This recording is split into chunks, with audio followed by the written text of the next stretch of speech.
மூப்பர்களே, அன்பு சகோதரிகளே, உங்கள் அனைவரையும் கர்த்தராகிய கிறிஸ்துவின் இனிதான நாமத்தில் அன்போடு நான் வாழ்த்துகிறேன். உயிர்ப்பின் ஞாயிறுக்கு பிறகு வருகிற முதல் ஞாயிற்றுக்கிழமை இது. இந்த ஞாயிறு வேதாகமத்தின் அடிப்படையில் உயிர்த்தெழுந்த ஆண்டவராகிய இயேசு இன்னமும் பூமியிலேயே தங்கி இருக்கிற நாள் இந்த ஞாயிறு.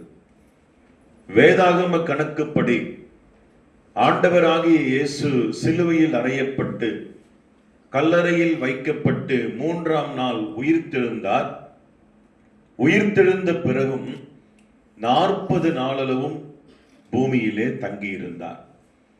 தம்முடைய சீடர்கள் எங்கெங்கு சென்றிருக்கிறார்களோ, எங்கெல்லாம் ஒளிந்து கொண்டிருக்கிறார்களோ, சிதறடிக்கப்பட்டிருக்கிறார்களோ, நம்பிக்கை இழந்து போயிருக்கிறார்களோ, பயந்து நடுங்கிக் கொண்டிருக்கிறார்களோ, அழைத்த பாதையை விட்டுவிட்டு வேறு பாதையை பின்பற்றி கொண்டிருக்கிறார்களோ, அவர்கள் ஒவ்வொருவரையும் தனித்தனியாக, குழுவாக, குடும்பமாக உயிர்த்தெழுந்த ஆண்டவர் சந்தித்து அவர்களுக்கு தம்முடைய உயிர்ப்பை குறித்து சொல்லி, உயிர்த்த அனுபவத்தை குறித்து பேசி அவர்களுக்கு சாட்சியை ஆண்டவர் இயேசு கொடுக்கின்ற நாட்கள் இந்த 40 நாட்கள்.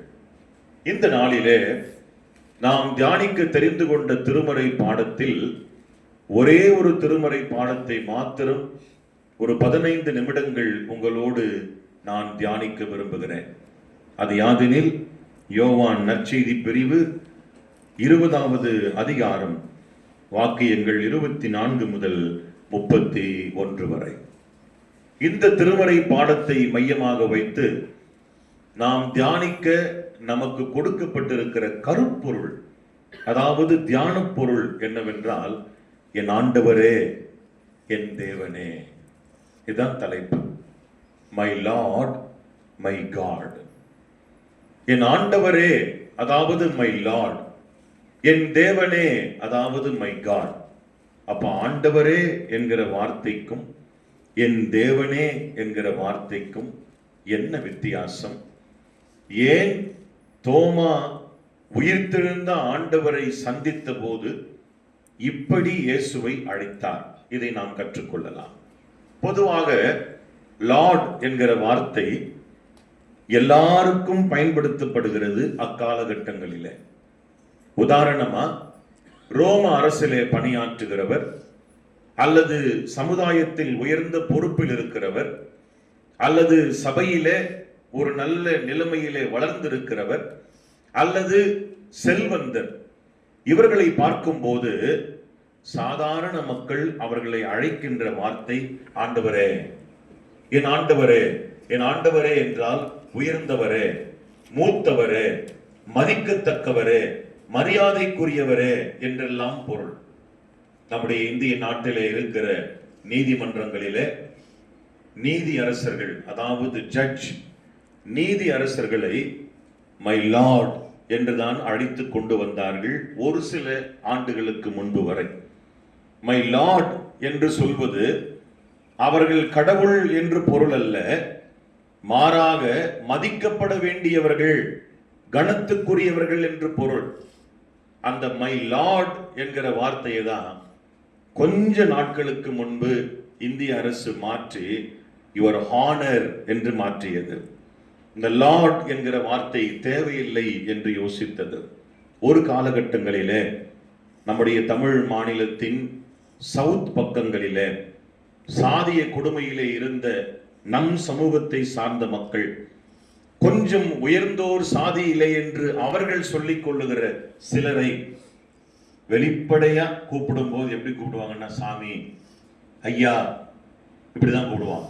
அந்த வார்த்தையை அப்படியே ஆங்கிலத்திலே மொழியாக்கம் செய்யும் போது அது லார்ட் என்று பயன்படுத்தப்படுகிறது. நீங்கள் வேதாகமத்தில் படிக்கும் போது ஆண்டவர் இயேசுவை மட்டுமல்ல, அநேக இடங்களிலே செல்வந்தர்களை கூட ஆண்டவரே, ஆண்டவரே என்று அழைக்கின்ற பதத்தை நீங்கள் வெளிப்படையாய் பார்க்கலாம். அப்ப ஆண்டவரே என்று அழைக்கின்ற பதம் மதிப்புக்குரியவரே, உயர்ந்தவரே, மேன்மை பொருந்தியவரே என்றுதான் பொருள். அதற்கும் கடவுள் என்கிற வார்த்தைக்கும் சம்பந்தமில்லை அவர்கள் கணக்குப்படி.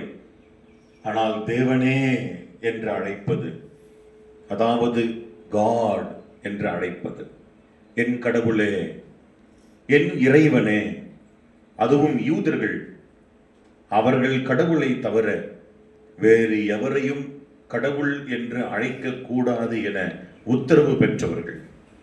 வேறு எந்த கடவுளையும் அவர்கள் கடவுள் என்று சொல்ல விரும்பாதவர்கள், அப்படி செய்யவும் கூடாது என கட்டளை பெற்றவர்கள்.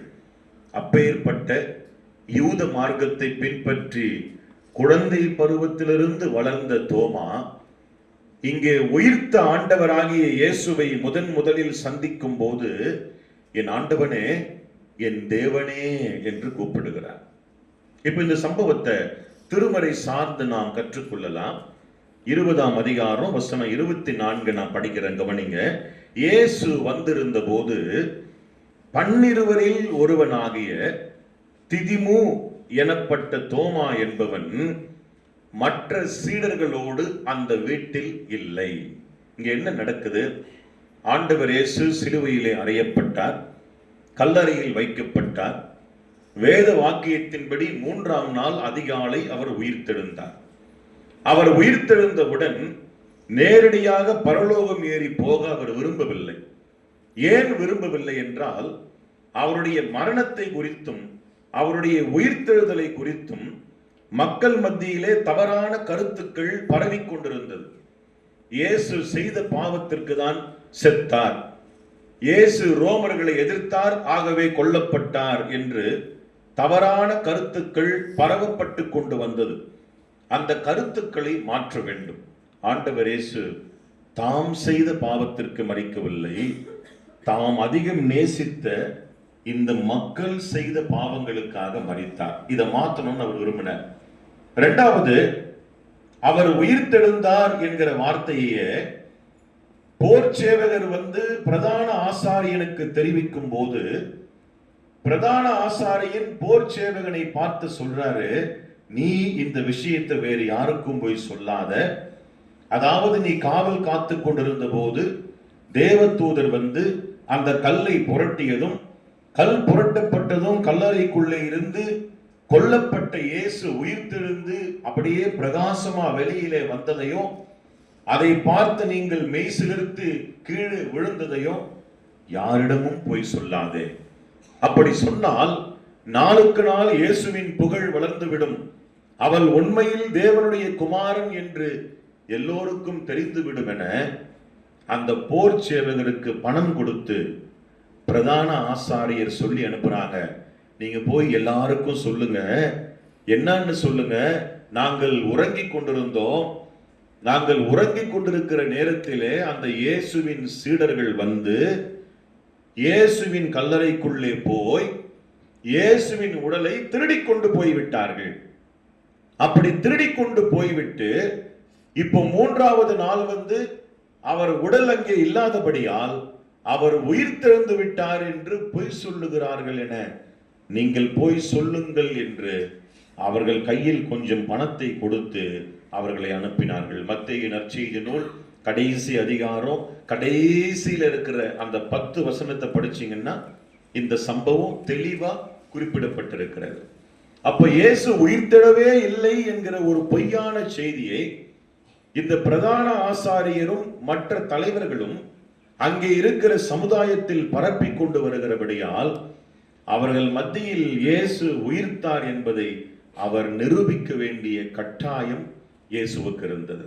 ஆகவேதான் ஆண்டவராகிய இயேசு உயிர்த்த பிறகும் 40 நாளளவும் அவர் பரலோகம் ஏறி போகவில்லை. தன்னுடைய ரிசரக்ஷனை, தன்னுடைய உயிர்த்தெழுதலை மக்களுக்கு நிரூபிக்க விரும்பினார். இங்கே வாக்கியம் சொல்கிறது, யோவான் நற்செய்தி நூல் படி அவர் முதல் தரிசனம் ஏற்கனவே கொடுத்துட்டார்.